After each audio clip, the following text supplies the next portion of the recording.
The wind whispered through the trees, carrying with it a chill that felt almost alive. I shivered, pulling my cardigan tighter around my shoulders as I walked along the familiar dirt path behind my small cottage. The woods were my escape, my sanctuary from the endless noise of the town. But tonight, something felt different. There was a tension in the air, a weight that pressed against my chest, making each breath feel shallow. I had always been sensitive to the world around me. Some called it imagination. I preferred to think of it as awareness. A rustle in the underbrush, a flicker of movement between the trees. These things normally passed unnoticed. But tonight, every sound seemed sharper, every shadow more deliberate. I told myself it was just the wind, or maybe the foxes that hunted the forest floor. My footsteps crunched over dry leaves, echoing in the otherwise quiet night. The moon was full, hanging low and silver in the sky, its light scattering across the forest floor like spilled water. I paused for a moment, letting my gaze wander to the skeletal branches above. Something stirred in the shadows beyond the trail. A dark shape, too fluid to be a deer, too deliberate to be a trick of the light. I froze, heart hammering in my chest. "Hello?" I called softly, my voice barely more than a whisper. The wind swallowed it instantly. Nothing moved, yet I felt eyes on me watching, waiting. I should have turned back, retraced my steps to the safety of the cottage. And yet, something in the pit of my stomach urged me forward. A curiosity I couldn't name. A pull I didn't understand. It wasn't just the shadow. It was the feeling that followed me every night for the past week. Dreams that left me trembling in the morning. Images of a man with golden eyes staring at me from the darkness. Sometimes, I'd wake up feeling his gaze on me, though I was alone. And always, a low hum in my chest. A strange energy that seemed to vibrate beneath my skin, reminding me that something in the world had shifted, and I had shifted with it. I stopped at a small clearing, the moonlight spilling over the soft grass. My breath came in shallow, uneven gasps. There I noticed it. A single paw print pressed deep into the soil. Too large for a dog, too defined to belong to any ordinary animal. My mind raced, trying to rationalize it. Perhaps a neighbor's dog had wandered too far, or maybe it was an elk.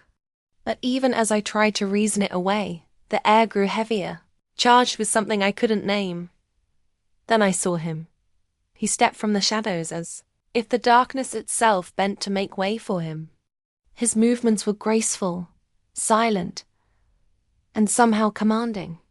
Moonlight glinted off his hair, dark and wild, and then my gaze met his eyes.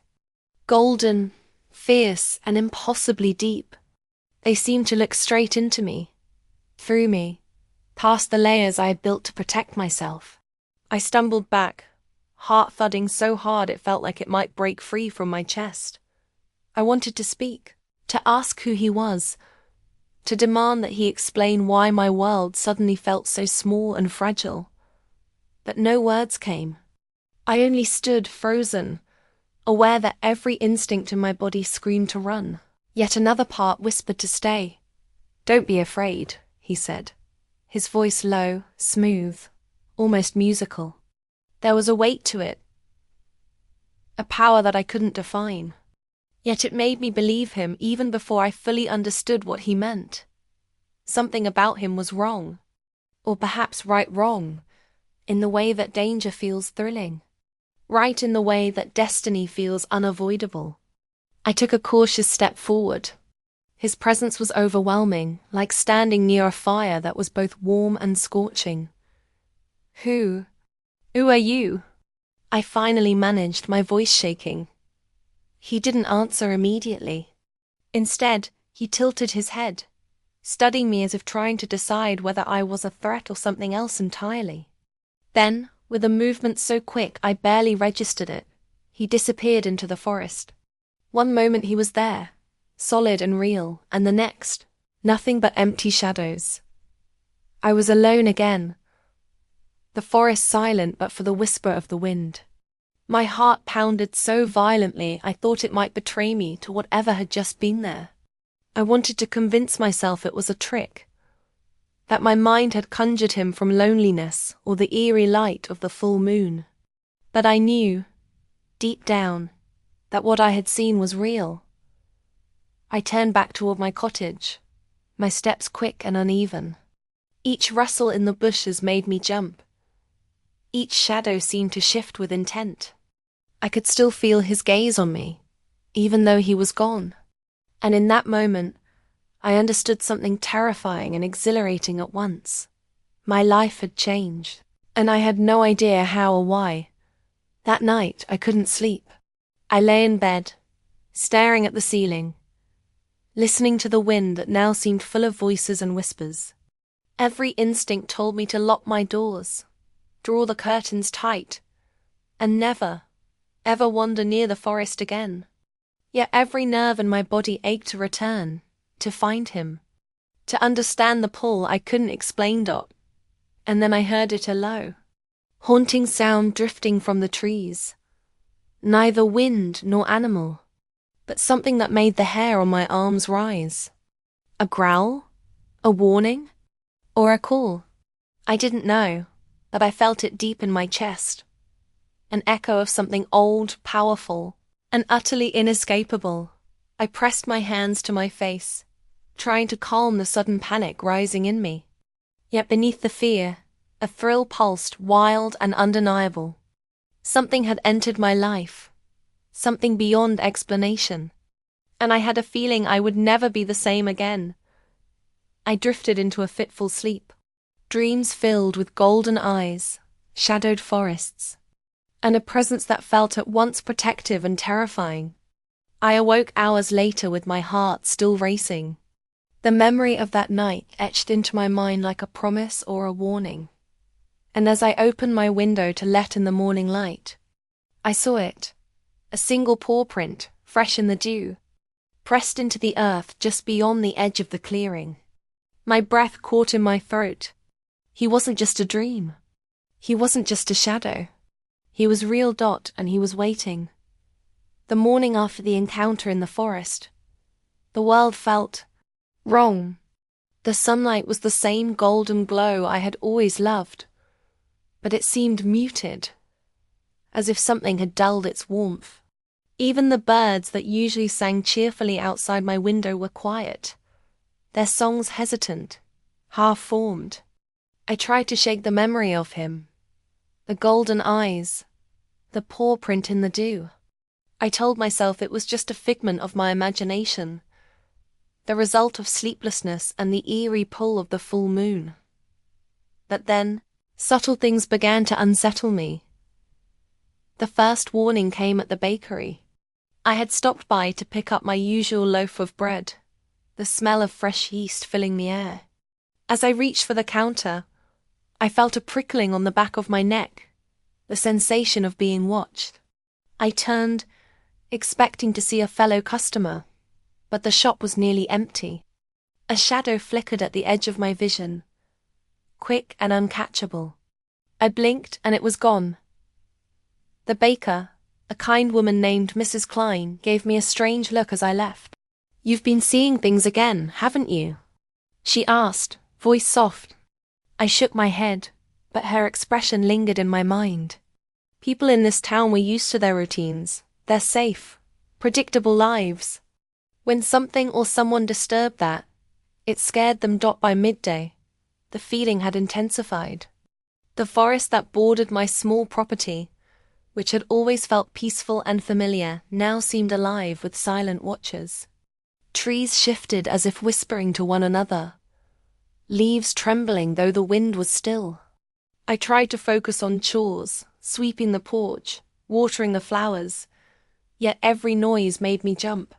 A branch cracking underfoot, a bird taking flight, my pulse spiked, and my hands shook. Then came the dreams.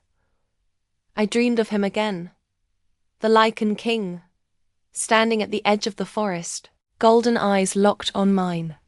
Only this time, there were more of them. Shadows moved behind him, faceless shapes that twisted and lunged, retreating as quickly as they appeared. I woke drenched in sweat, heart hammering, convinced for a moment that someone or something was in my room. But the door was closed, the windows shut, and the room was empty. I told myself it was the moon, or stress, or perhaps a warning my mind had conjured. But the unease refused to leave. By evening, it became impossible to ignore. The sound of footsteps, soft, deliberate, echoed outside my cottage. At first, I thought it was the neighbors, or a stray animal. But the pattern was wrong. It wasn't random. It circled the house in a rhythm that made the hair on my arms rise. I peered out the window. Shadows moved between the trees, always just at the edge of vision. Nothing fully emerged, but I felt their presence heavy, watchful, patient. I tried to distract myself. A cup of tea, a book, anything to convince my mind that the world was as it had always been. But even in the quiet of my living room, I felt it. The sense of being observed, studied, and measured. A subtle pressure on my chest, as if invisible hands were weighing me, judging me. Asterisk. And then I found the first message. It wasn't written anywhere visible. Not on the porch, not in the yard. But when I opened my journal to write about the day, the page was not blank as I had left it. In delicate, precise letters, a single phrase had appeared. Do not ignore what follows. I dropped the journal, my hands trembling. My first thought was someone playing a cruel prank, that the handwriting wasn't human. It shifted as I stared, almost alive, curling slightly like smoke in the wind. I wanted to burn the page, to shred it, to pretend it hadn't appeared at all. But curiosity and fear tangled together, and I could not look away. For the next few days, the signs multiplied. A black feather on my doorstep, though I had no idea where it could have come from. Strange scratches on the tree near the forest edge, too deep to be made by a normal animal. Glimpses of a figure in the shadows, always gone when I tried to look directly. Even my reflection in the mirror seemed different. For a moment I could swear I saw golden eyes staring back at me. But only for a second, before my own brown eyes returned. It wasn't just me noticing. My neighbors, usually so cheerful, began avoiding the forest entirely. Whispers followed me in town, snippets of warnings, cautionary tales. Stay inside at night, one woman said. Things happen there. Strange things. I smiled politely, but my stomach churned.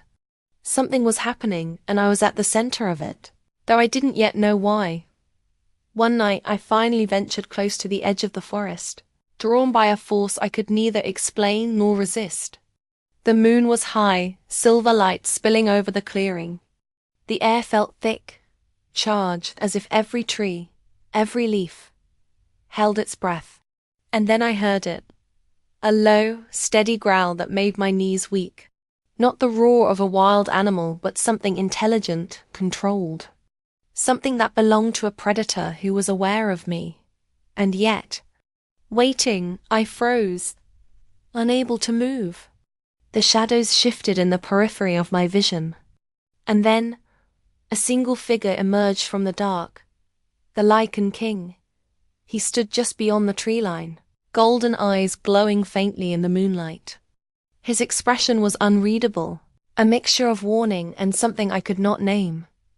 You felt it, he said softly, the sound of his voice cutting through the stillness like a blade. The world is changing around you. Things that were hidden are no longer asleep.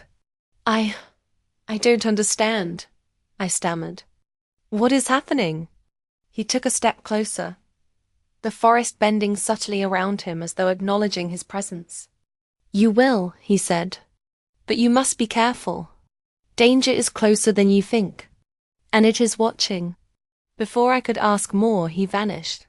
The forest fell silent again, the moonlight cold and unfeeling. I stood alone, trembling, heart racing, mind spinning with questions I had no answers for. When I returned to the cottage, the shadows in the corners seemed darker, longer.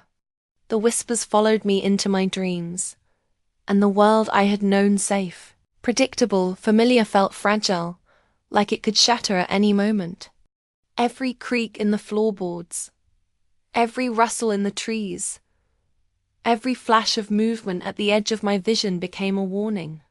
Something was coming, and I had no idea if I was ready. Yet beneath the fear, beneath the confusion, there was something else. A spark of fascination, of curiosity, of something dangerous and irresistible. The forest had called me, and I had answered. I didn't yet know what awaited me there. Only that the shadows were alive, the whispers were real, and my life would never again be ordinary. The forest seemed to breathe as I stepped carefully along the path, the moonlight spilling over the uneven ground. Each snap of a twig beneath my feet made my heart leap. I had told myself I wouldn't return here, that curiosity could be deadly. And yet some invisible thread pulled me forward, guiding me toward the shadow that had haunted my dreams. I reached the small clearing where I had first seen him. It was quiet, almost unnervingly still, as if the forest itself had paused to watch. My breath came in shallow, uneven gasps, but I forced myself to step further. That's when I felt it, a presence strong, magnetic, impossible to ignore. He emerged from the shadows without a sound, like a part of the night itself. Even from a distance, I could feel the energy radiating from him. A mix of power, danger, and something unexpectedly tender. His golden eyes caught the moonlight, glowing faintly, intense and piercing. I couldn't look away. "Why are you here?" His voice was low, calm, yet it carried an undeniable authority. It was the kind of voice that demanded attention, even respect, without effort. My pulse quickened.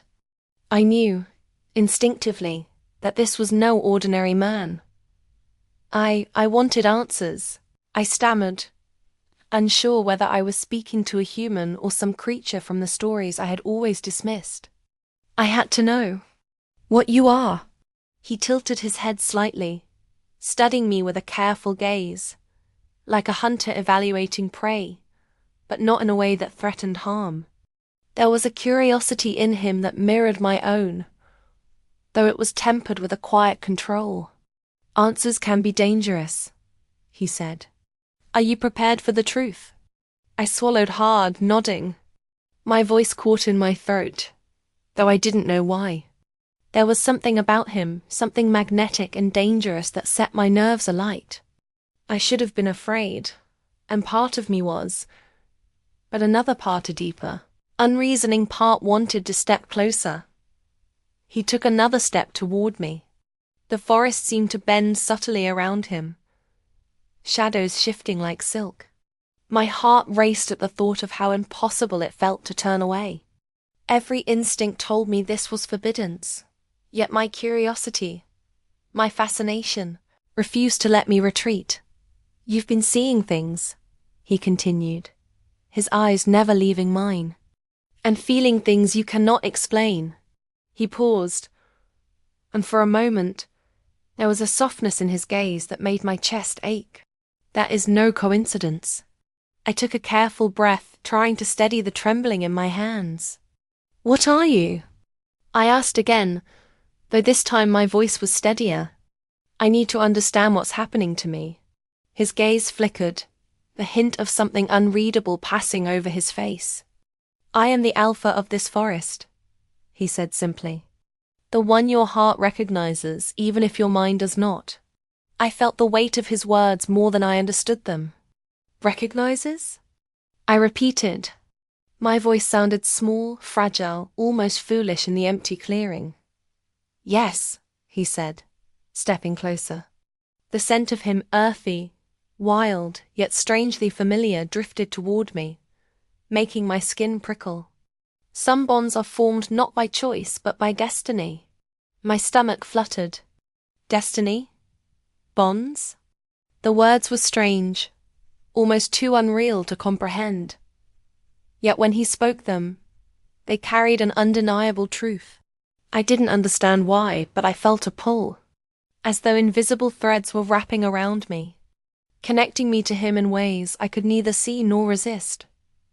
"You don't know the forest yet," he said, his voice softening. "You don't understand what lives here, what waits in the shadows. That is why you are uneasy, why you feel the pull." I nodded slowly, trying to absorb his words. Even as fear laced through me, there was a thriller sense that I was standing on the edge of something extraordinary, something that could change my life forever. My eyes darted around, half expecting danger to appear from the trees. Yet the presence I felt was not entirely threatening. It was a paradox. Dangerous yet comforting, powerful yet protective. He studied me for a long moment. "You should leave," he said quietly, and yet he didn't move to stop me if I did. "The world outside this forest is fragile. What you feel here, it will not be understood by many, and it will make enemies." "I can't leave," I admitted before I could stop myself. My voice was low, tremulous, but firm. "Not yet. Not when I've already felt it." "Felt it?" His voice held a note of surprise, though not anger. "Tell me what you feel." I hesitated. How could I describe the pull, the energy, the connection that hummed in my chest whenever he drew near? It was like standing too close to fire, dangerous, warm, and impossible to resist. "It's like I'm not alone," I said finally. "Like something is calling me, guiding me. And it's coming from you." His expression softened, just enough for a shadow of a smile to appear. "Then you are beginning to understand," he said. "The bond does not wait for permission. Some connections are older than time itself. Some hearts recognize each other before they ever meet." I wanted to step closer, to reach for him, though I didn't know why. Part of me feared what I would find if I did, yet the longing was undeniable. I had never felt anything like it, not for anyone. And as I looked into his golden eyes, I realized with a shiver that I never would. "You should not let it take hold too quickly," he warned, a flicker of seriousness crossing his features. "The bond is powerful and it can overwhelm me unprepared. You must be careful." "I'll be careful," I whispered, though even as I said it, I wasn't sure I could. Every nerve in my body thrummed with awareness. Every breath filled with the scent of him. Every glance tethered me to his presence. He stepped back, fading into the shadows just enough to remind me that he was not entirely within reach. "Remember," he said, voice echoing softly among the trees. "The forest watches and destiny is patient, but it will not wait forever." And then he was gone, swallowed by the night as if he had never existed. I stood in the clearing, my heart pounding, my mind racing. The forest was silent once more, yet the echoes of his presence lingered, tangible as the wind that brushed my face. I knew, without understanding how, that my life had changed forever. I had encountered something or someone impossible to ignore, magnetic and dangerous, yet achingly compelling. My curiosity had grown into fascination, and my fascination into something more. An unspoken, forbidden connection that would not let me go. As I left the clearing, the shadows of the forest seemed to follow, wrapping around me like invisible threads. I felt their pull, and I knew one thing with absolute certainty. I would return, and I would not be the same when I did. Had hoped that morning light would bring relief. That sunlight would dissolve the shadows of the previous night and restore normalcy to my life. But it didn't. Even as I made breakfast, pouring coffee into my favorite mug, I felt a tremor beneath my skin, a restless energy I couldn't explain. My hands shook slightly as I reached for the sugar, spilling a few grains onto the counter. A small accident, but I caught myself staring at it longer than necessary, wondering why such a trivial thing unsettled me so much. It wasn't the spill. It was the pattern that had begun to emerge in my life. Small, inexplicable disruptions that seemed harmless at first, yet carried a subtle weight, a warning. The first incident happened in town. I had gone to the small market to pick up groceries, the scent of fresh bread and apples filling the air. Everything seemed ordinary, until I caught a glimpse of a figure in the corner of the store. At first, I thought it was a trick of my imagination. The man or creature was standing perfectly still, just beyond the rows of shelves, watching. When I blinked, he was gone. I shook my head, telling myself it was nothing, a product of fatigue or stress. But the sense of being watched followed me out of the store. Shadows moved oddly across the sidewalks, bending in unnatural ways. People passed by, but none seemed to notice the slight tremor in the air, the subtle vibration that made my skin tingle. Then came the dreams, more vivid and unsettling than before. I would awaken in the middle of the night, heart racing, convinced someone or something was moving just beyond the edge of the room. Shapes twisted and shifted in the corners, golden eyes flickering for the briefest moment before vanishing. I tried to dismiss them, but the dreams left me restless. My pulse quickened long after waking. Even my own home began to feel strange. Doors that I had never noticed creaking now groaned with subtle insistence. Shadows pooled in corners where light should have reached.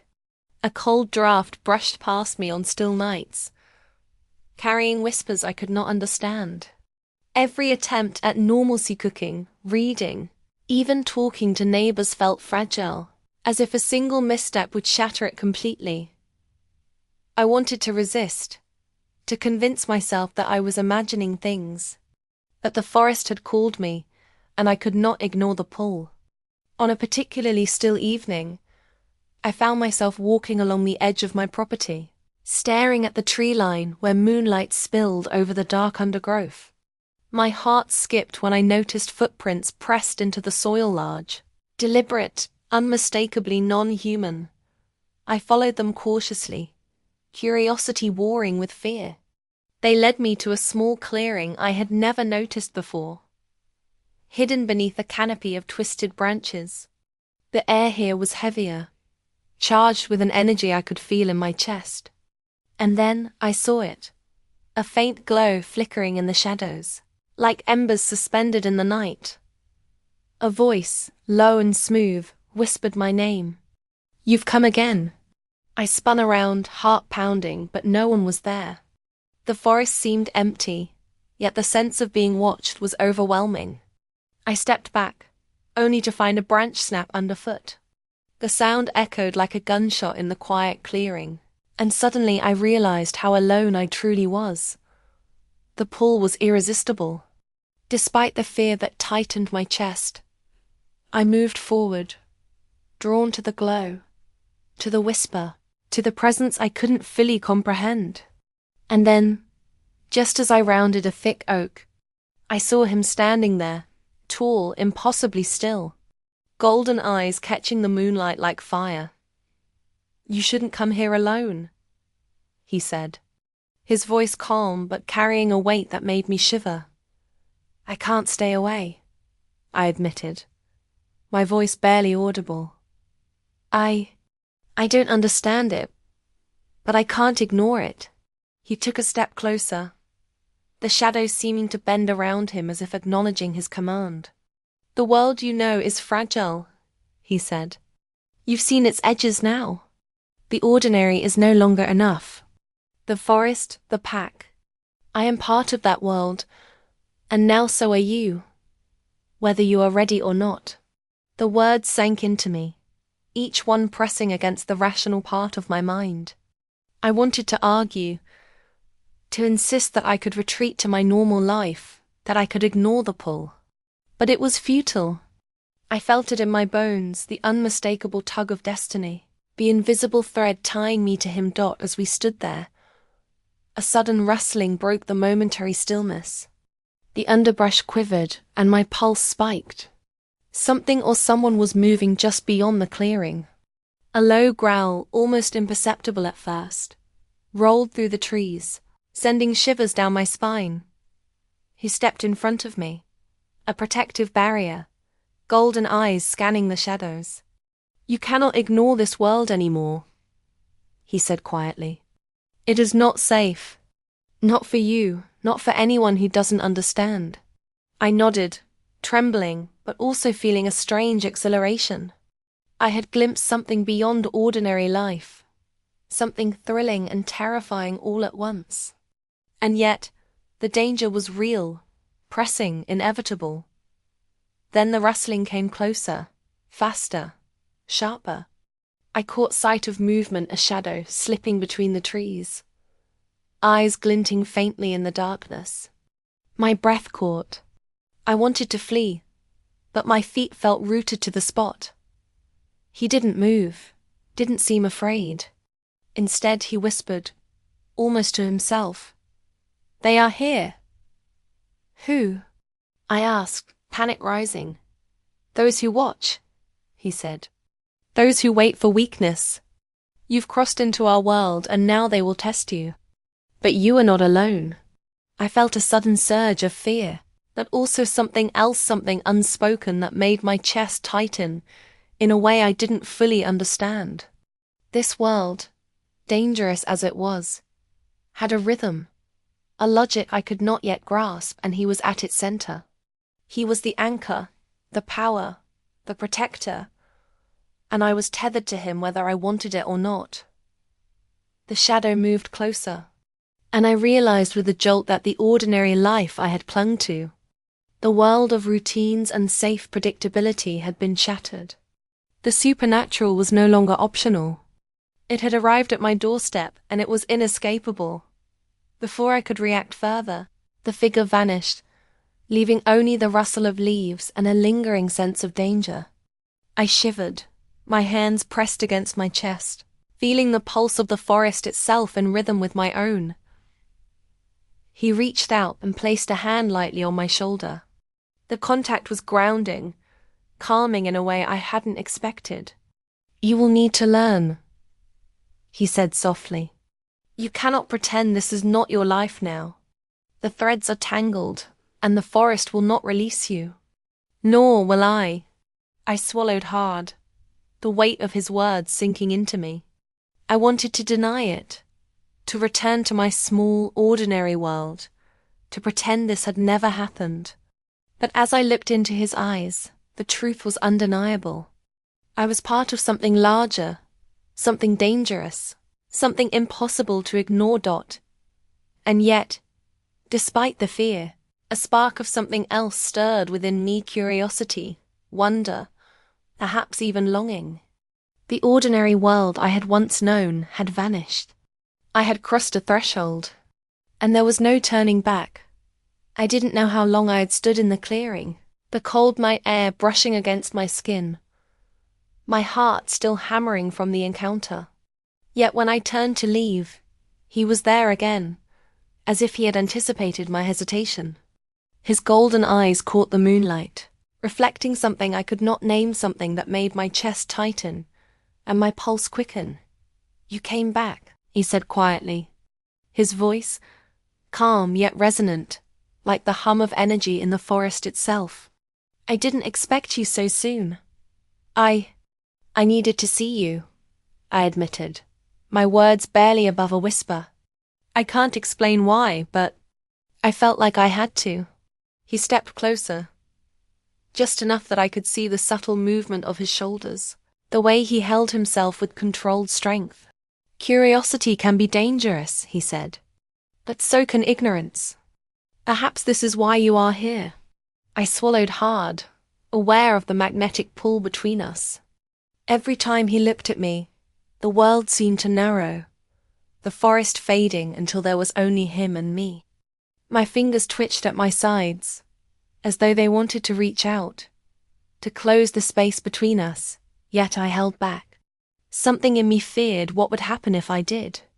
You're not like anyone I've ever met, I said. I don't even know how to describe this feeling. His lips curved slightly, a hint of a smile that didn't quite reach the depth of his golden eyes. Then perhaps it doesn't need describing, he said. Some things are felt, not spoken. We walked together through the forest, side by side, yet careful not to touch. Each step felt like a delicate dance, a push and pull of curiosity and restraint. The shadows seemed to bend around him, the moonlight tracing the lines of his face in a way that made my thoughts spiral. Every glance, every subtle gesture, carried weight.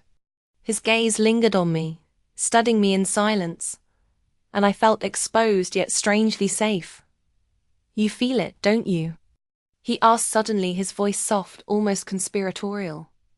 I think so, I admitted, my cheeks warming. There's something I can't explain, like a connection I can't ignore. His eyes softened, just slightly, and he stopped walking, turning to face me fully. You were right. It is not imagination. There is a bond forming, one that is older than you or I. It is natural, though it may feel frightening. I wanted to argue that fear, not attraction, should govern my thoughts. But even as I tried, my chest betrayed me, tightening in a way that made each breath shallow. I couldn't resist the pull any more than I could resist the moonlight. Why me? I asked quietly. I'm just me. I'm ordinary. Ordinary is irrelevant, he said, voice steady but warm. The bond does not choose based on appearance or on circumstance. It chooses on resonance. You and we resonate. A shiver ran down my spine.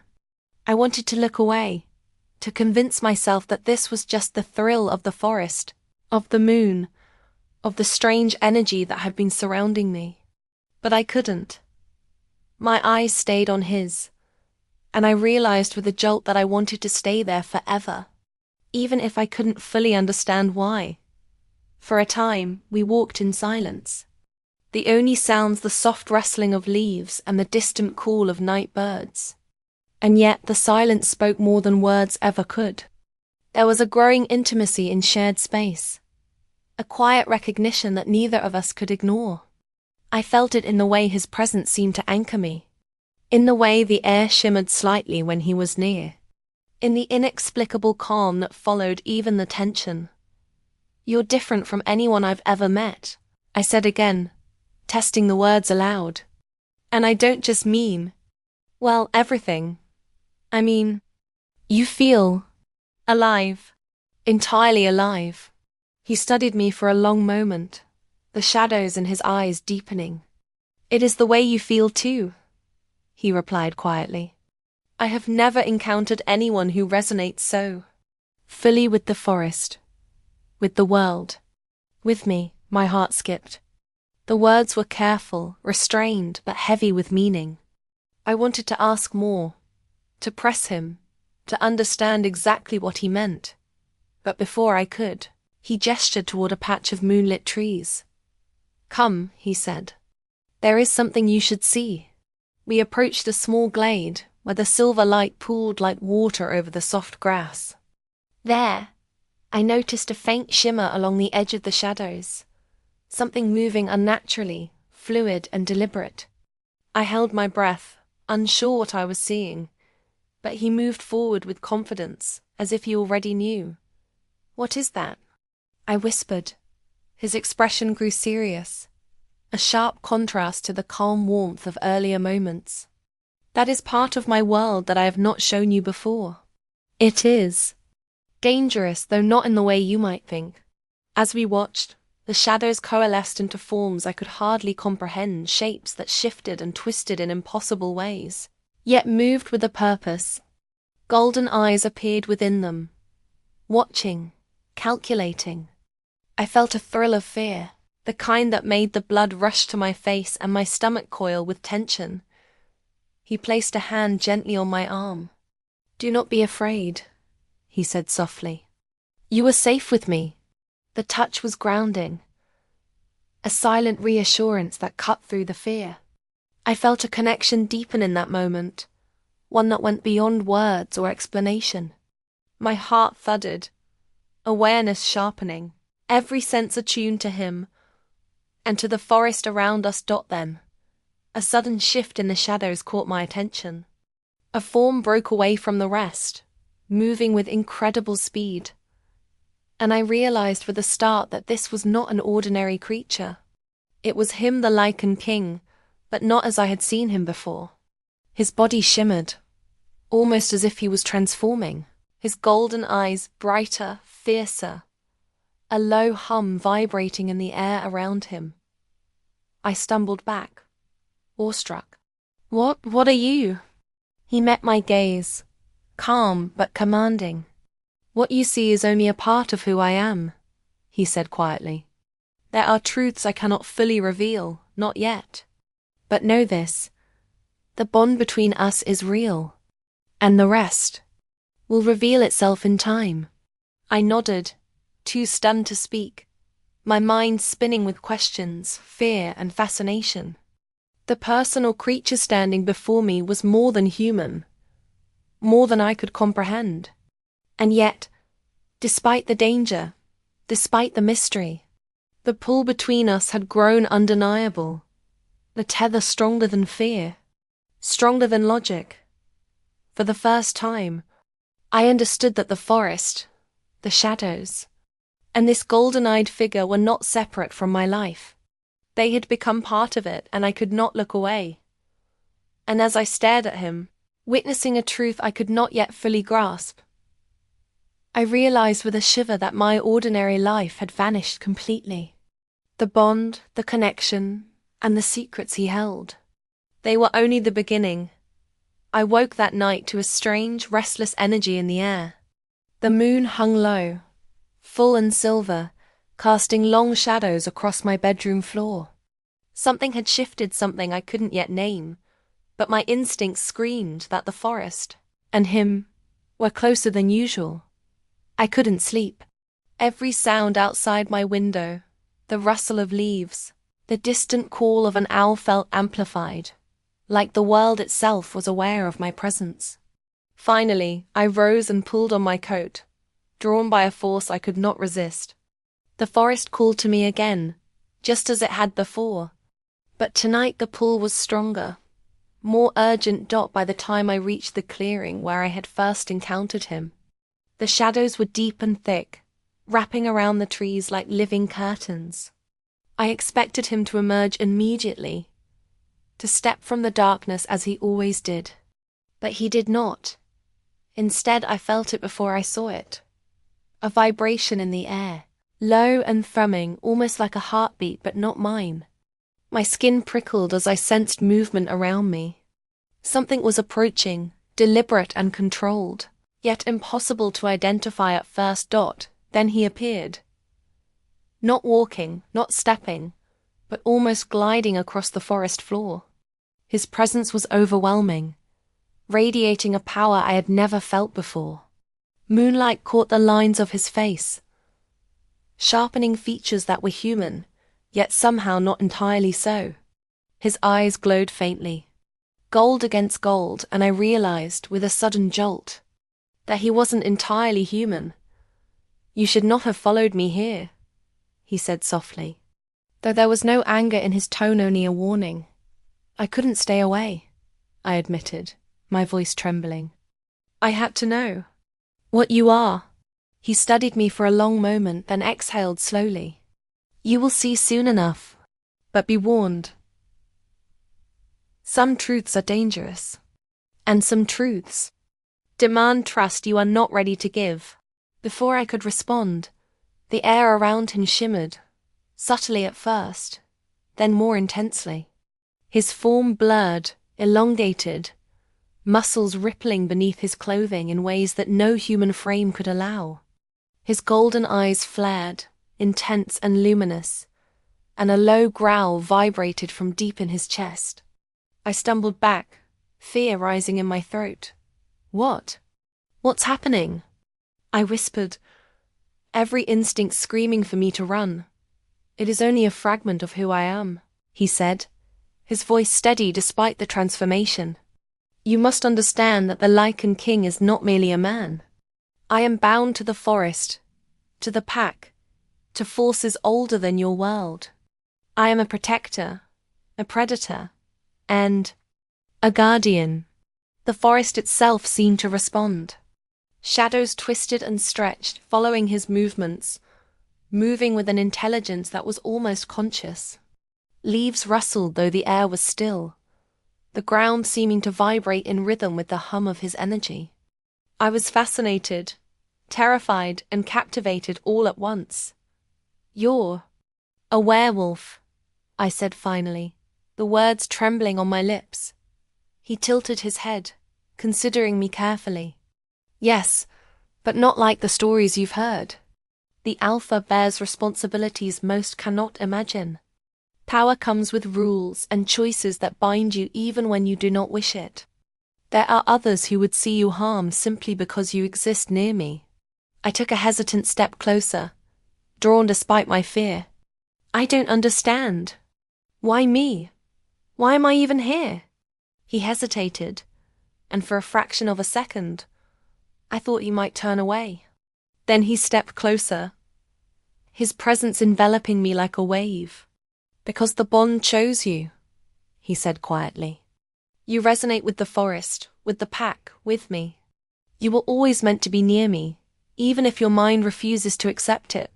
I wanted to argue, to insist that destiny didn't exist, that bonds weren't mystical forces that tied hearts together, that the pull was undeniable. My chest tightened, my heartbeat synchronized with the low hum that seemed to radiate from him.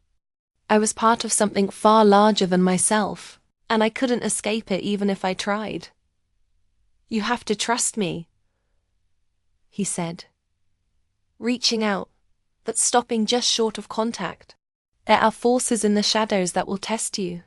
Forces that will tempt you to flee. But running will not keep you safe. Only understanding can." Fear and fascination warred within me. The forest had never felt so alive, so dangerous, so full of possibility. Every instinct told me to retreat.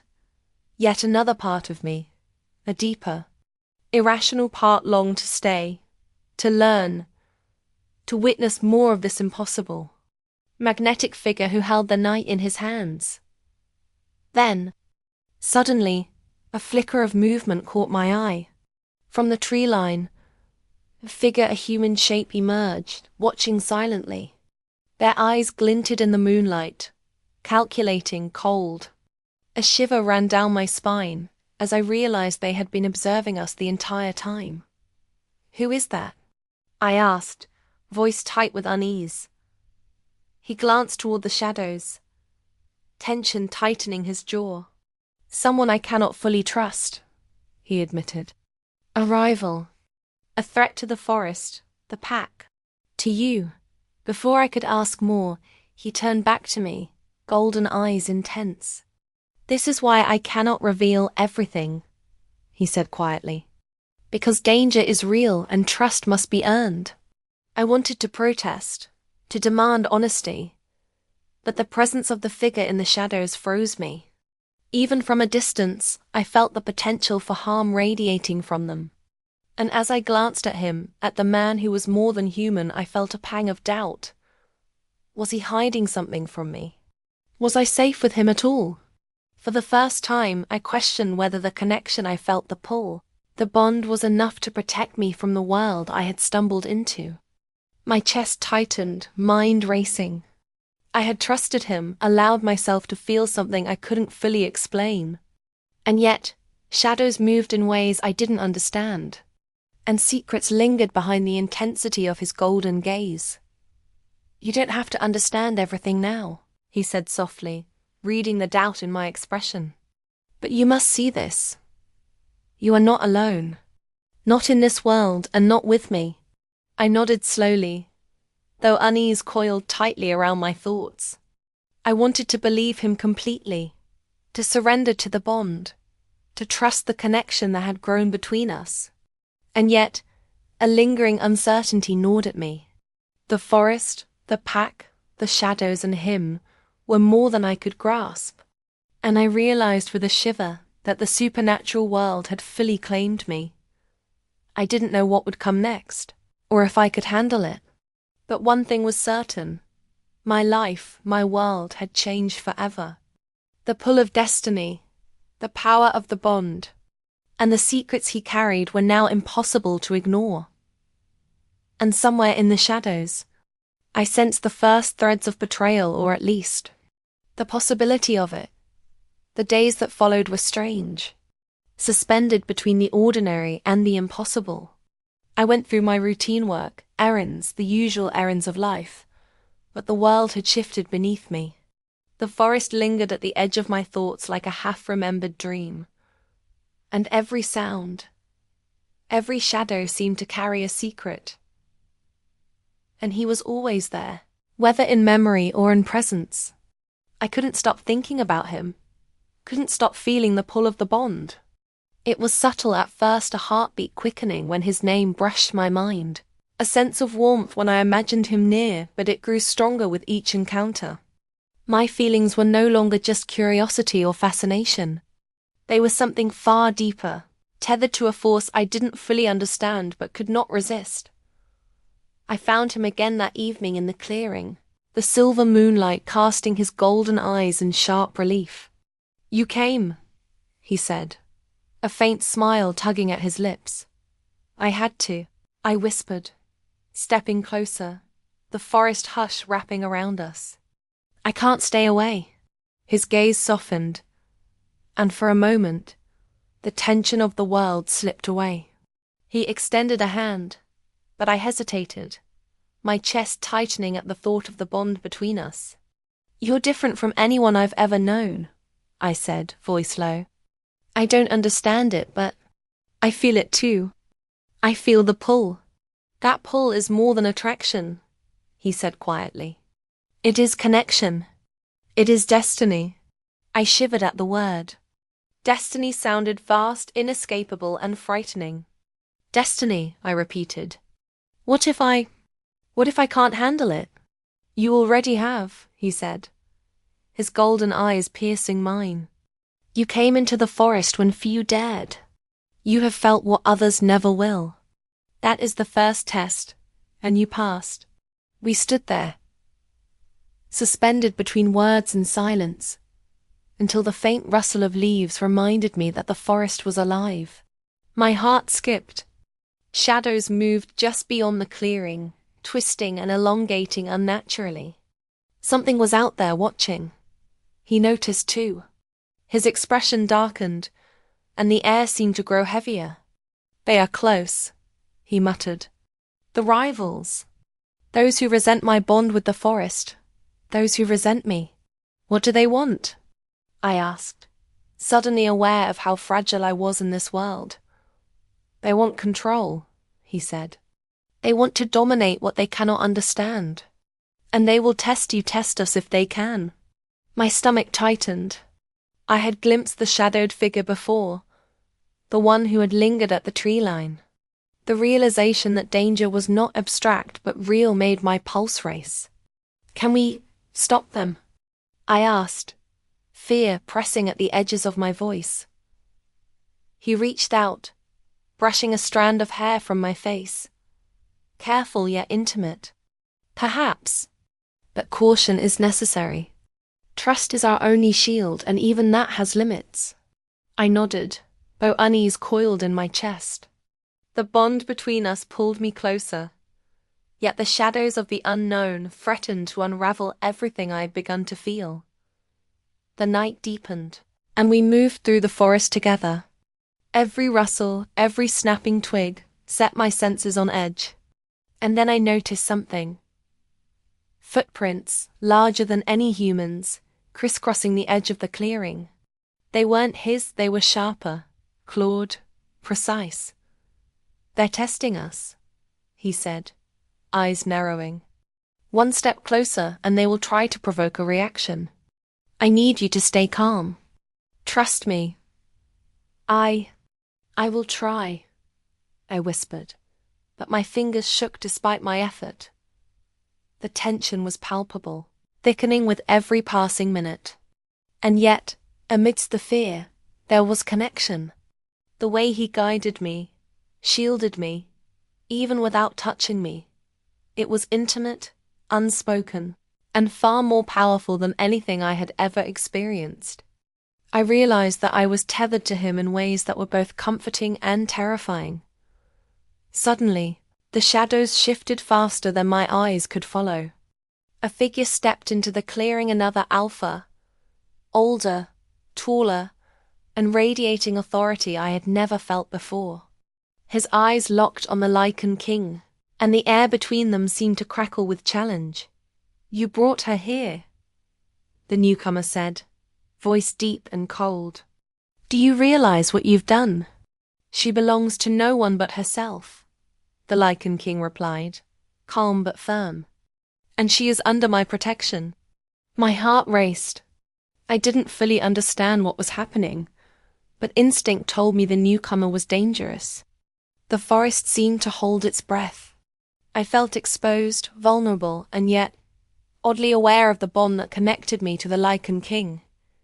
"Your presence here is complicated," the rival continued. "Destiny does not forgive mistakes.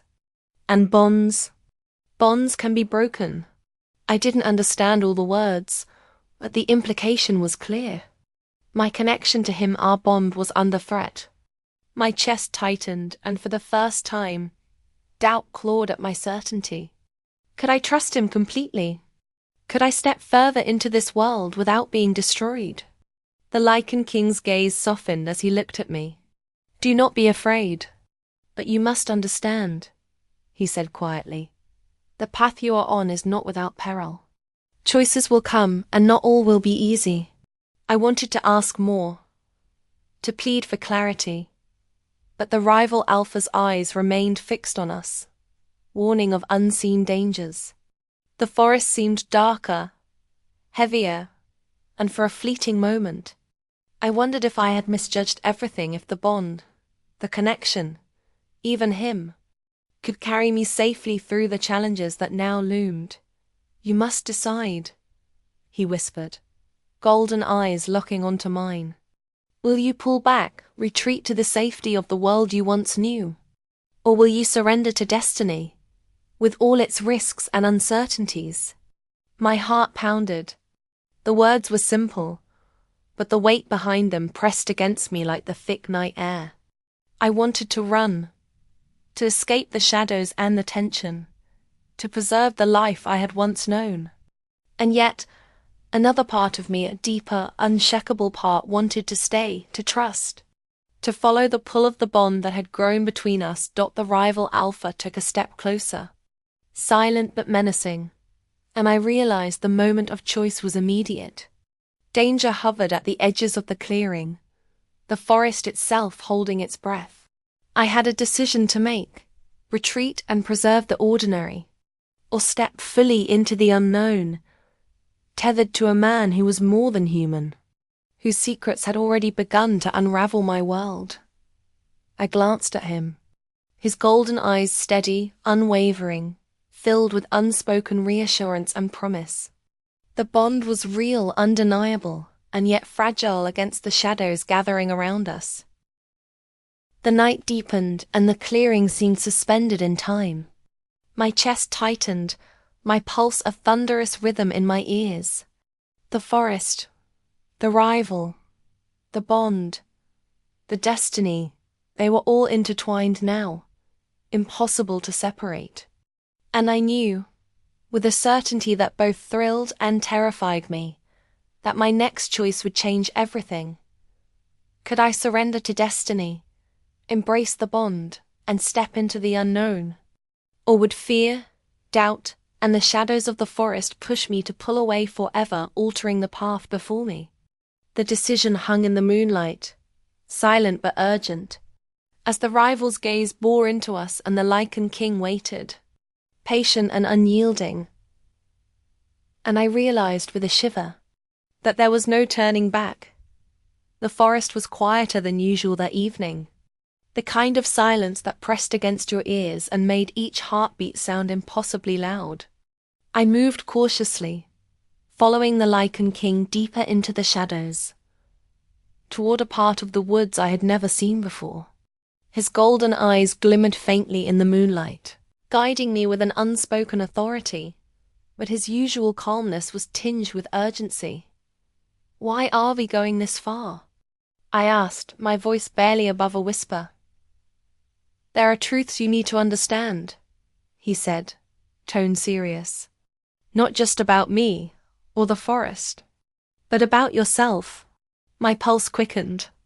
I had felt the bond between us pull me deeper into this world, but I had never suspected that my own past might hold secrets I didn't yet know. "What do you mean?" I asked. He stopped beside an ancient tree, its roots twisted like gnarled fingers reaching into the earth. "Sit," he instructed gently. "There is something you should see." I did as he asked, kneeling in the soft moss, and he reached into a small pouch at his side. From it, he pulled a crystal, smooth and faintly glowing. The light within flickered like embers, casting shifting shadows on our faces. "This belonged to your mother," he said quietly, and I froze. My mother had passed when I was very young, leaving behind only fragmented memories of her kindness, her laughter, and the faint sense that something about our family had always been unusual. "My mother?" I whispered, incredulous. How do you know that?" He held my gaze, golden eyes steady and unwavering. "Because she was like you," he said softly. "Not fully human. Your bloodline carries a connection to the supernatural that has lain dormant until now." My chest tightened. I didn't understand the words, didn't want to understand them, yet a flicker of recognition stirred in my mind. Strange dreams, shadows that moved differently than they should.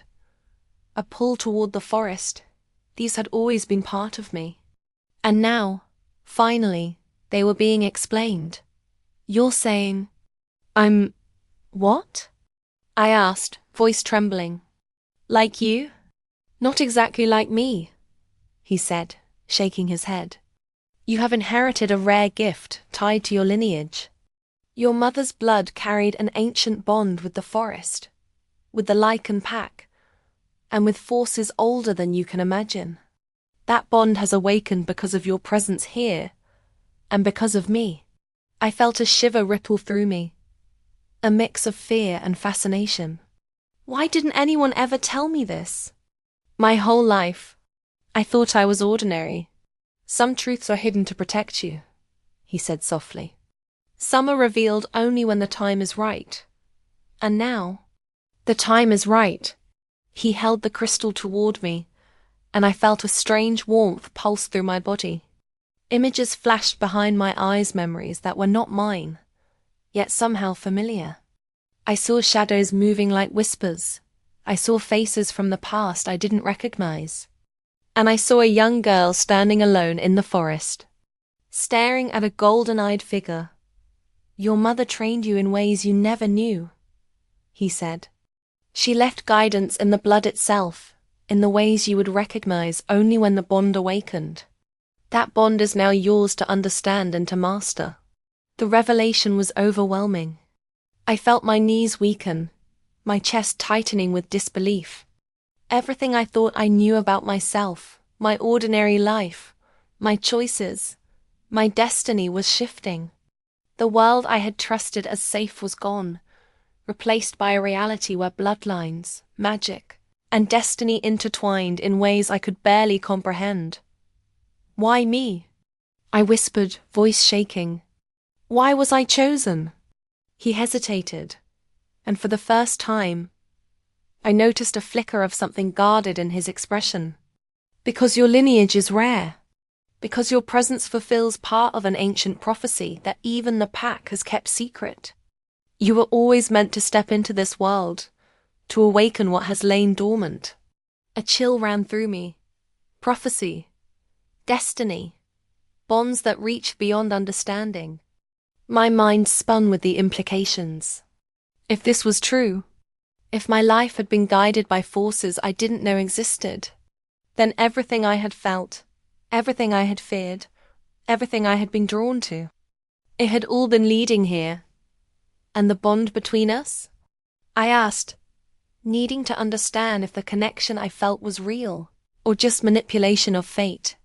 It is real, he said firmly, stepping closer. And it is part of the reason you are alive, part of the reason you are here. But it is also why danger will follow you.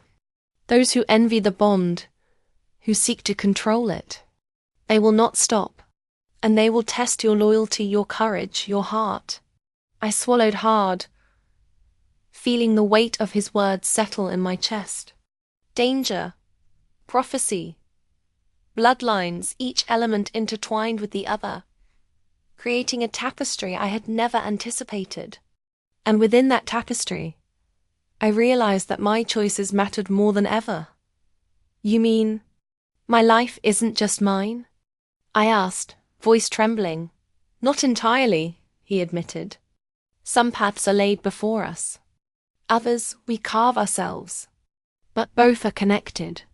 You cannot ignore your heritage, your bond, or the role you are destined to play. I nodded, but unease coiled in my chest. The forest seemed darker now, shadows stretching unnaturally. And then I noticed movement swift and deliberate from behind a thick grove of trees. A figure stepped forward, and my stomach dropped. It was someone familiar. Someone I had trusted. Someone from my past. You, I whispered, disbelief lacing my voice. The figure smiled, but it wasn't friendly. The eyes were sharp, calculating. You think you understand, don't you? The person said, voice low and dangerous. Bloodlines, prophecies, bonds, all of it has a cost. And soon you will see how high the price really is. My heart pounded. I glanced at the Lycan king who had gone tense, his posture defensive yet calm. You didn't tell me about them, I asked, fear creeping into my voice. They are part of the past you cannot ignore, he said quietly. And the truth is far more complicated than either of us imagined. The figure stepped back into the shadows, vanishing as suddenly as they had appeared, leaving me reeling. My past, my family, my bond, my destiny, all of it was tangled in ways I could barely comprehend. And I realized, with a shiver that ran down my spine, that my identity, who I truly was, might not be what I had believed. The forest whispered around us, a living reminder that nothing was simple, nothing was safe, and nothing could be undone. I felt the weight of the prophecy, the pulse of the bond, and the presence of secrets I had yet to uncover. And as I looked into the golden eyes of the Lycan king, I understood one terrifying truth. My life, my choices, and my very self had changed forever. The revelation of my past was only the beginning. The forest had never felt so alive or so dangerous. Shadows clung to the trees like whispers, twisting and stretching unnaturally as if aware of every step I took. Even with the Lycan king beside me, I felt a chill crawl along my spine. The revelation of my lineage and the prophecy still echoed in my mind, shaping every thought, every decision. I had thought the bond between us was unbreakable, but now I wasn't so certain. He walked beside me in silence, the golden glow of his eyes faint in the dim light. I wanted to speak, to ask him about the figure I had glimpsed, the one from my past, but words failed me. Instead, I clung to the subtle warmth of his presence, the sense that even in this strange, perilous world, he was my anchor. We need to move carefully tonight, he said quietly. His voice cut through the tension like a blade. The shadows are restless. There are those who would exploit your gift and your bond with me. They are watching. I swallowed hard, my stomach tightening. Why do they care about me? Because of what you are, he replied. Because of what you represent. Your bloodline is rare. Your bond is powerful, and some would see both as a threat or an opportunity. Even as he spoke, the forest seemed to respond. A low hum reverberated through the trees, subtle but constant, like a heartbeat not my own. I felt my skin prickle and my heart leap. Danger was here, close enough to sense but not yet visible. "Trust me," he said, his gaze locking with mine. "No matter what happens, do not doubt the bond." I nodded, though fear coiled in my chest. The bond had been a source of comfort and connection, but now it felt fragile, as if even the slightest misstep could unravel everything.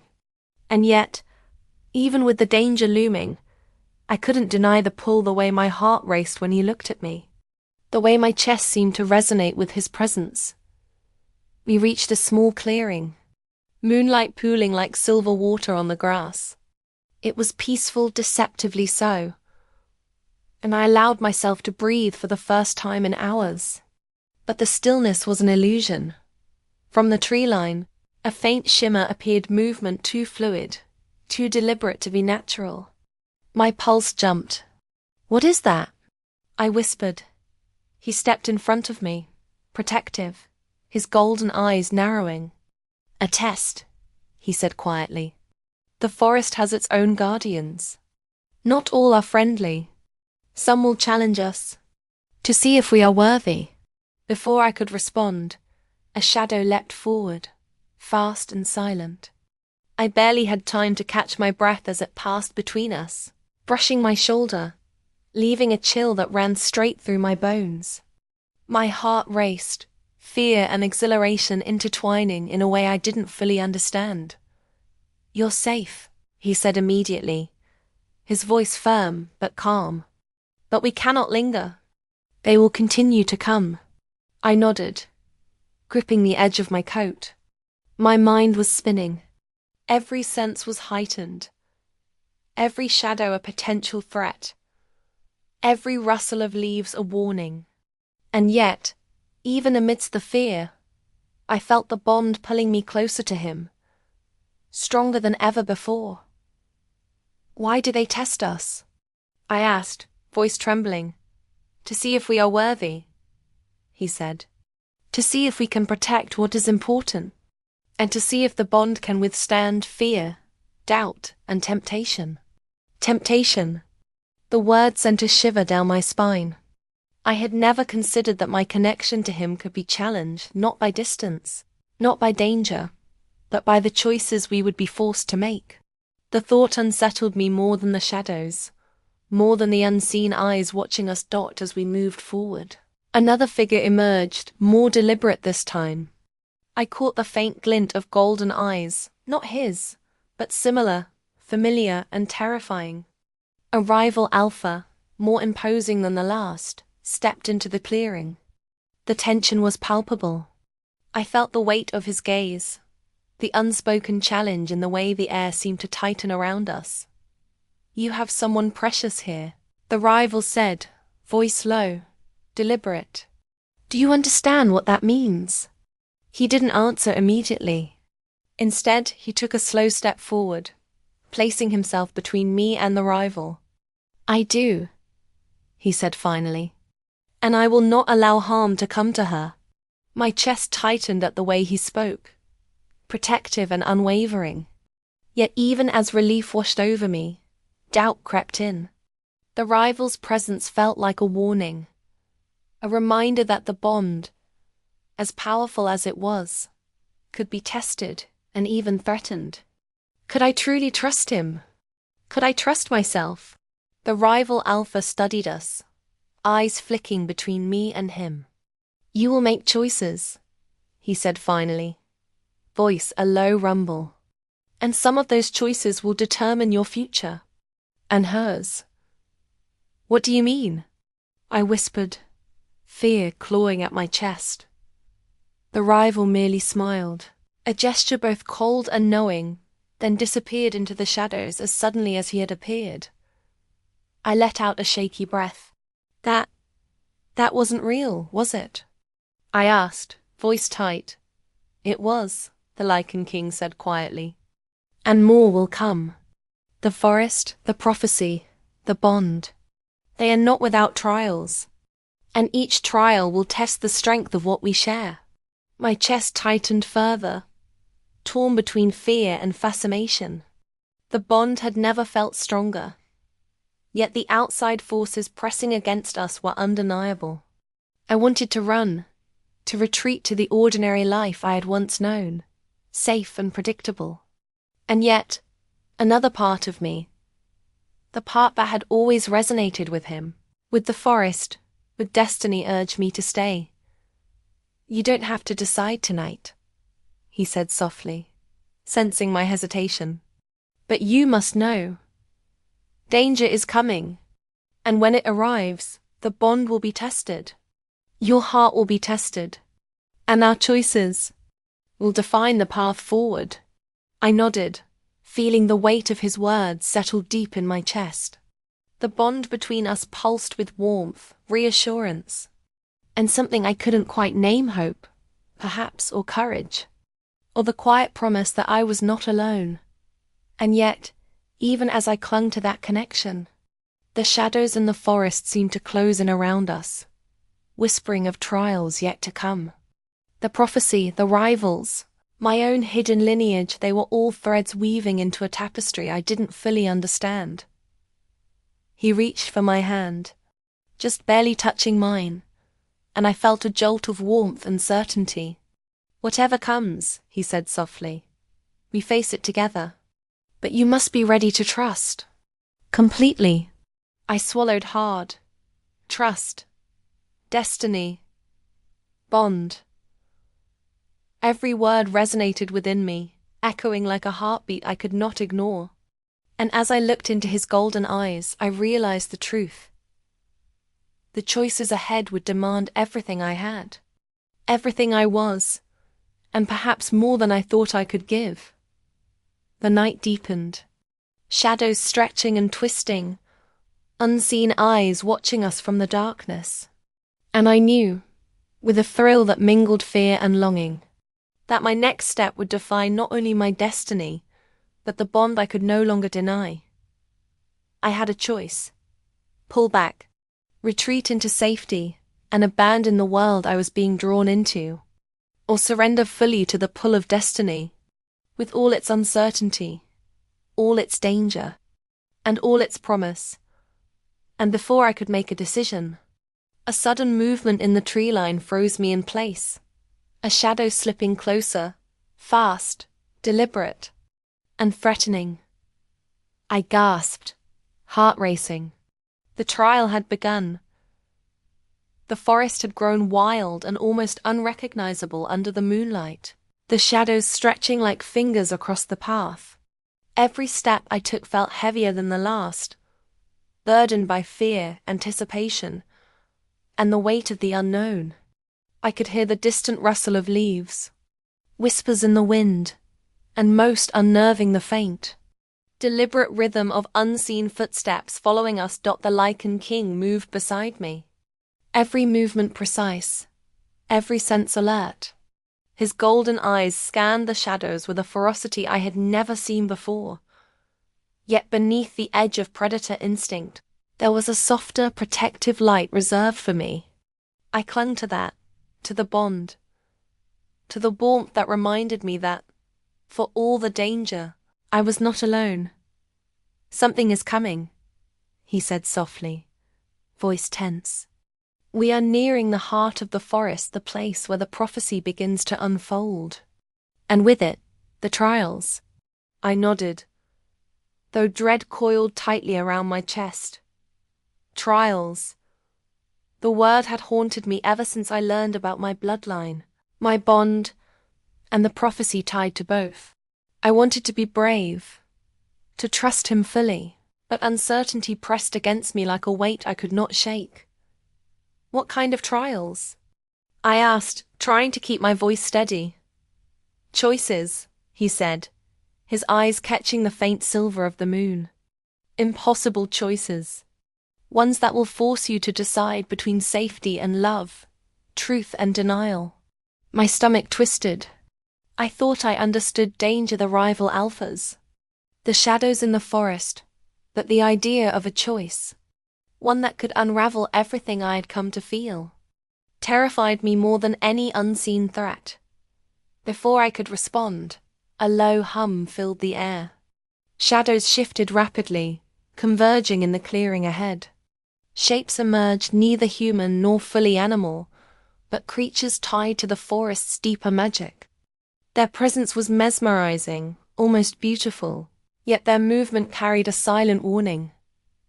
"They are testing us," he said, eyes narrowing. "Observe and remain calm. Fear will only make them stronger." I swallowed hard, gripping the edge of my coat as the creatures circled. The air seemed to vibrate with energy, the tension thick enough to cut with a knife. My mind raced. I had never felt so vulnerable, yet the bond between us pulsed strongly, anchoring me even as the shadows pressed closer. "You must trust me completely," he said, reaching out, and for a fleeting moment our hands brushed. The warmth that flowed between us was undeniable, a lifeline in the uncertainty. Then, without warning, a figure stepped from the shadows. The rival alpha I had glimpsed before. His presence was commanding, his eyes cold and calculating. "The bond is strong," he said, voice deep and deliberate. "But bonds can be broken, and hearts can be tested." The Lycan King's stance stiffened, a low growl vibrating from his chest. "Step away," he warned. "Do not provoke her or the bond. You have no right." The rival smiled, a smile that made the hair on my arms rise. "The bond may protect her," he said, "but only she can choose. And some choices are impossible to reconcile." I felt my chest tighten. Impossible choices. That phrase had haunted me since he first spoke it, and now it pressed down on me like a living weight. I wanted to run, to retreat to safety, to pretend that the world I had known still existed. But the bond, the pull, was too strong. I couldn't deny it, couldn't escape it. "Stay behind me," he said, his voice gentle but commanding.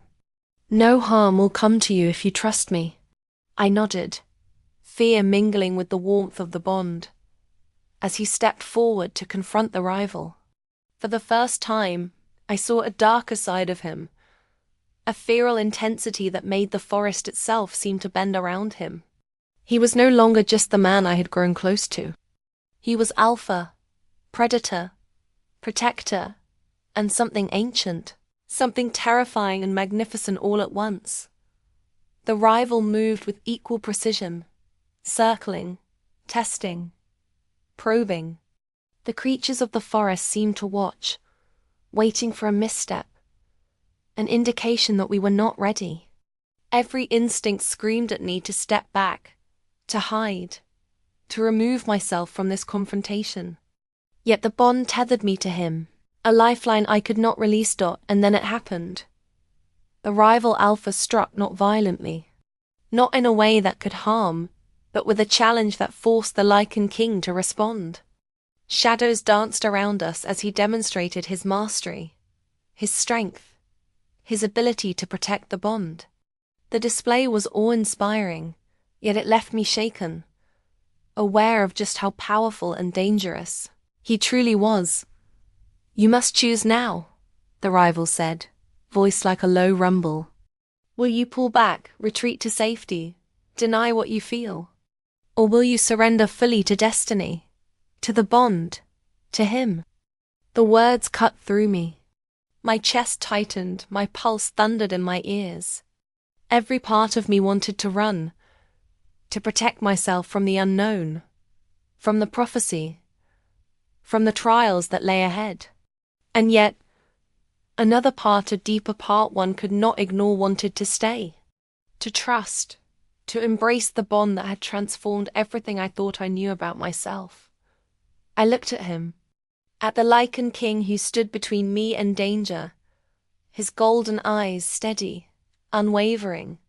filled with something I had never dared hope for trust in me. The bond pulsed stronger than ever, a heartbeat connecting us across the tension of the forest, the rival and the unknown trials. I choose, I whispered, voice trembling. I choose to trust, to stay, to face it all. For a fleeting moment, relief washed over him, and the forest seemed to hold its breath. But the rival alpha's eyes glinted with something unreadable, a promise that the trials were far from over. And then, a sudden shimmer in the shadows, faster than my eyes could follow. The ground trembled beneath my feet, the creatures of the forest shifting and twisting. Something moved between us, a force, neither human nor animal, and the Lycan King's protective stance faltered for just a heartbeat. He shouted, grabbing my hand, pulling me close. The bond flared between us, stronger, warmer, a lifeline against the encroaching uncertainty. I clung to him, heart racing, as the shadows seemed to swirl around us, testing, probing, demanding a response. And in that moment, I understood the true stakes. Not just the bond, not just the prophecy, but the choices that would define us, our trust, our connection, and the path we would walk together. The forest grew silent again, a pause that felt heavier than any danger we had faced. I dared to look up at him, golden eyes steady and unwavering, and realized that for all the trials, for all the shadows, for all the unknown, I was tethered to him in a way that could not be broken. But the shadow of the rival remained, a reminder that danger was never fully gone, that trust could be tested, and that the next choice, inevitable, impossible, was still waiting. The night held its breath, the forest holding its secrets close, and I knew with certainty the trials were far from over. And then, a whisper in the wind, faint and deliberate, carried a single word: separation. I froze, heart pounding. The word echoed in my mind, chilling and impossible to ignore. Whatever came next, I realized, would change everything. The bond, the prophecy, the trust, all of it hung by a thread. And in that moment, I understood the terrifying truth. The choices I made tonight would determine not only my destiny, but the future of the bond I had come to cherish more than anything. The forest seemed to close around me like a living entity, shadows twisting, whispering and shifting as if aware of my every thought. My chest heaved, not from exertion but from anticipation. Tonight, everything came to a head. The bond, the prophecy, the dangers I had been running from, and the choices I had been avoiding. The Lycan King stood before me, eyes golden and steady, yet there was tension in his posture I had never seen. He was no longer just my protector. He was a force of nature, and I realized with a jolt that tonight, I had to meet him, and the challenges surrounding us, on equal footing. "Are you ready?" he asked, voice low, calm yet edged with steel. I swallowed hard. I have to be. A sudden rustle of leaves drew my gaze to the shadows. The rival alpha appeared again, flanked by the creatures of the forest, their forms flickering between reality and something otherworldly. I felt a wave of fear, but the bond flared, warm and insistent, grounding me. I couldn't back down, not now. Not after everything. "Step forward," the Lycan King said, hand brushing against mine. "Together. You cannot face this alone, and neither can I." We moved as one, the bond between us strengthening with each step. The creatures shifted closer, circling, testing, demanding proof of our resolve. And then, the rival alpha spoke, his voice cutting through the night like a blade. "Powerful as you may be," he said, "you cannot control destiny, nor the fear that binds her. One choice, one hesitation, and it is lost. I felt my chest tighten.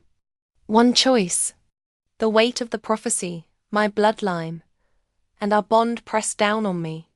And yet, beneath the fear, a spark of courage flickered. I was not just a passive witness in this story. I had a voice. I had strength I had never acknowledged.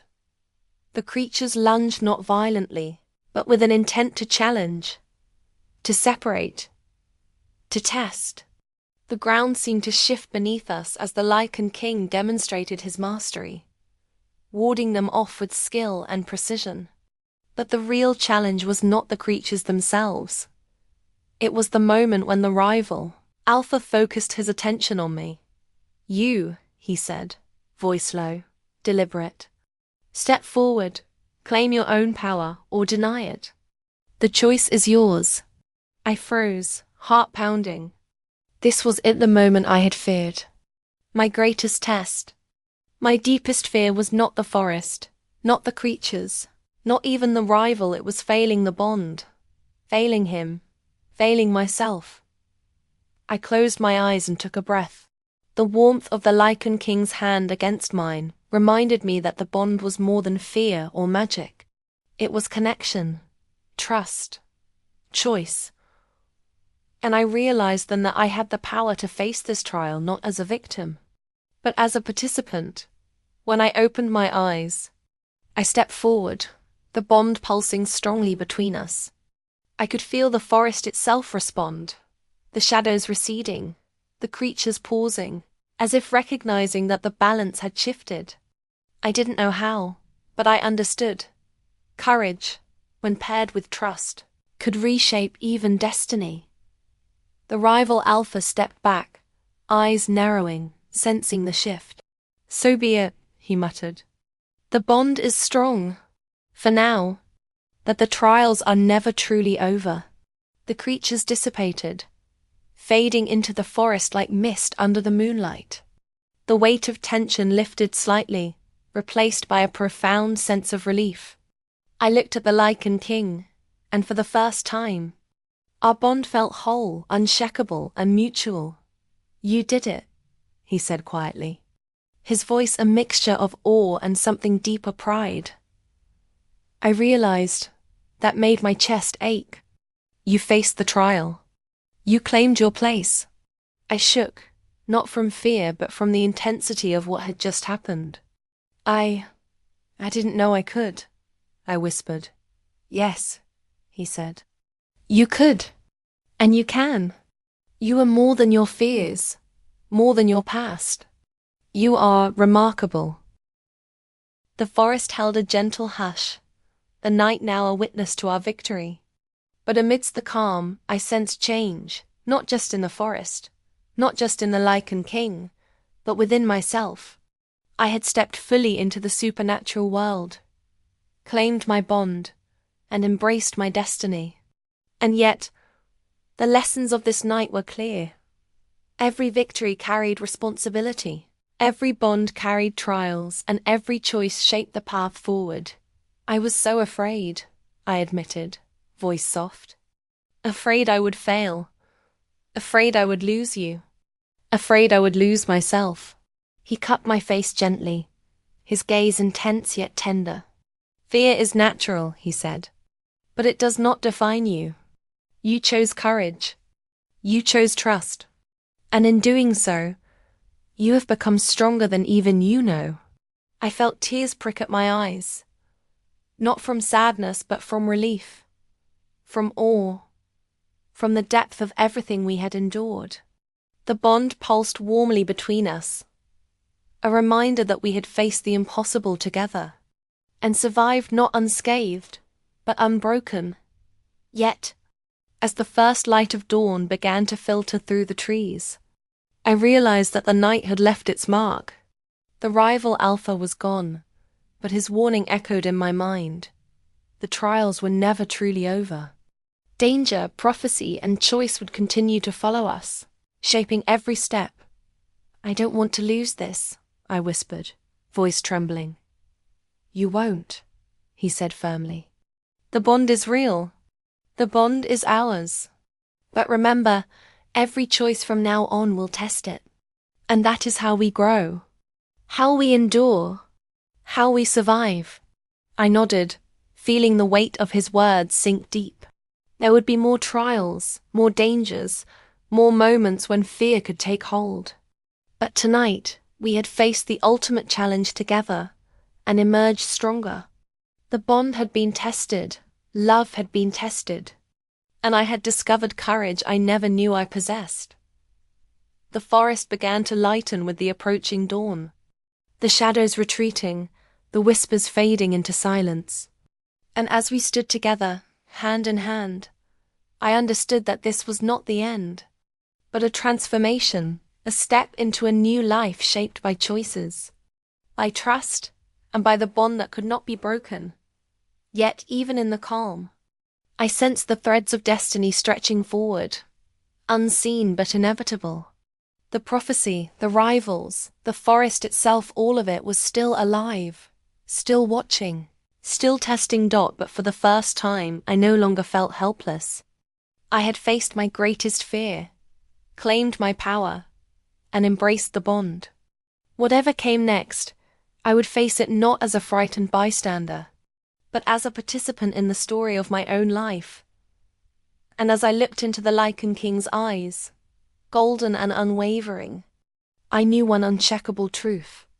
No trial, no shadow, no force could break what we had forged together. The forest whispered softly, as if acknowledging the transformation. And I realized, with a thrill and a shiver, that this was not an ending, but a beginning. The first light of dawn broke through the trees, spilling pale gold across the forest floor. The shadows of the night receded, leaving behind a stillness that felt almost sacred. I took a deep breath, feeling the crisp morning air fill my lungs.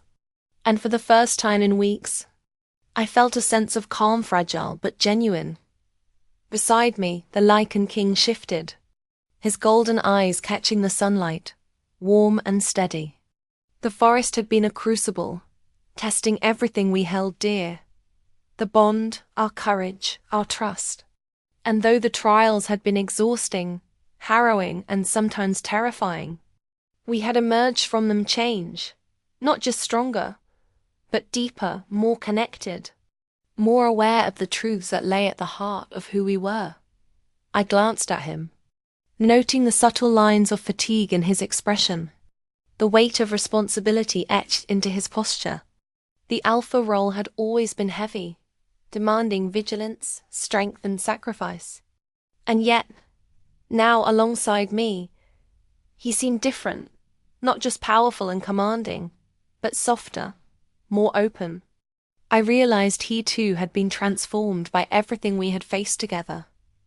We made it, I said quietly, almost in disbelief. The words felt strange, almost foreign, after nights filled with danger, fear, and uncertainty. Yes, he said softly, reaching for my hand. The warmth of his touch was familiar, grounding, a reminder that amidst all the chaos, the bond between us remained unbroken. But we did more than survive. We proved that trust, courage, and love can endure trials even the forest itself cannot undo. I nodded, letting the words settle in my mind. Everything we had faced, the rival alphas, the creatures, the prophecy, the secrets of my lineage had shaped us. But none of it had broken what mattered most. The connection between us. The forest around us seemed alive in a different way now. The air hummed gently, leaves rustling with a rhythm that was both comforting and affirming. I felt the pull of the bond, a steady heartbeat linking me to him, reminding me that I was not alone, and that together we could face whatever the world would throw at us next. "Do you feel it?" I asked, voice low, almost reverent. "The change?" He looked at me, golden eyes meeting mine, and I saw a flicker of emotion that made my chest tighten. "I do," he said. "The forest, the prophecy, the trials, they've shaped you. And they've shaped me too. We are different now. We are more than we were before. I smiled faintly, feeling a quiet pride and gratitude. I never imagined that I could be part of something like this. That I could be this strong. You were always strong, he said, voice firm but gentle. You just didn't realize it until you were forced to. And now you understand. You can face anything because you trust yourself and because you trust me. The words washed over me like sunlight, warming parts of me that had been cold with fear, doubt, and uncertainty. I realized that the trials had not just been tests of courage. They had been lessons in understanding the depth of connection, the meaning of trust, and the strength of the heart when paired with love. As we walked through the forest, the morning light illuminating our path, I reflected on everything we had lost and everything we had gained. I had lost the illusion of safety, the simplicity of an ordinary life, and the naivety of thinking the world was predictable. But I had gained something far greater: awareness, courage, trust, and a bond that transcended fear and danger. I had gained him. We reached the edge of the forest, where the trees opened to reveal the rolling hills beyond. The sunlight stretched across the landscape, warm and forgiving, promising a new beginning. I breathed deeply, feeling the weight of the night's trials lift slightly, replaced by hope and possibility. I never want to forget what we faced, I admitted, voice soft. All of it. The fear, the danger, the choices. It made me who I am now. He nodded, eyes thoughtful. Nor do I. Every trial, every challenge, every moment has brought us closer, has strengthened the bond. And now we can carry that forward, not as something that frightens us, but as something that empowers us. I squeezed his hand, feeling the pulse of the bond between us. It was steady, reassuring, and infinitely comforting. So, this is the beginning? I asked, a hint of wonder in my voice. Yes, he said, a small smile tugging at the corner of his mouth. The beginning of a future we choose together. One where we are stronger, wiser, and united. The simplicity of the word united carried weight, warmth, and promise. I had faced impossible trials, discovered truths I never imagined, and been forced to confront fear and uncertainty in ways that had left me raw and trembling. And yet, standing here, beside him, I felt whole. I'm ready, I said, voice steady, full of conviction I hadn't known I possessed before. Whatever comes next, we face it together. No running, no hiding, we trust each other. He pulled me close, and for the first time, the world felt quiet in a comforting way. Not empty, not still with tension, but steady and alive, with the bond between us a living, breathing force. Together, he echoed, golden eyes locking with mine. Always together. For a long moment, we simply stood there, letting the sunlight wash over us, the bond pulsing between us like a heartbeat we could both feel. In that quiet, I realized that the trials, the dangers, the shadows, they had not broken us. They had forged us, tempered us, and shown us the strength of trust and love. I thought of the forest, of the rival alpha, of the creatures, of the prophecy, and of the choices I had made. And for the first time, I felt an unshakable sense of peace. We had faced the impossible, and emerged stronger not just as individuals, but as a pair bound by courage, trust, and love. The forest whispered softly around us, a lullaby of the past giving way to the future. I knew that challenges would come again, as they always would. But now I felt ready. I had learned, I had grown, and I had chosen not out of fear, but out of understanding and trust. I looked at the Lycan king, and in his eyes I saw everything I had been searching for. Safety, understanding, respect, and a connection that transcended fear and danger. And in that moment, I understood something fundamental. Love was not just a feeling, not just a bond. It was a choice. A choice I would make every day, no matter what trials came. The morning air was warm, the shadows gone, and the world felt full of possibility. I smiled, a quiet, genuine smile, knowing that while the journey had been hard, the destination was worth every step. Together, we walked forward, the bond strong, the future uncertain but filled with promise, and the knowledge that whatever came next, we would face it side by side. And for the first time, the weight of destiny felt like freedom, not fear, because we had survived.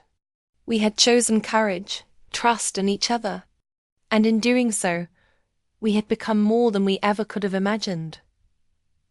The forest faded behind us, but the bond remained, an unbreakable tether of trust, love, and shared destiny. And as we stepped into the new day, I knew, without a doubt, that whatever life held next, we would face it together, forever changed, forever united, and forever strong.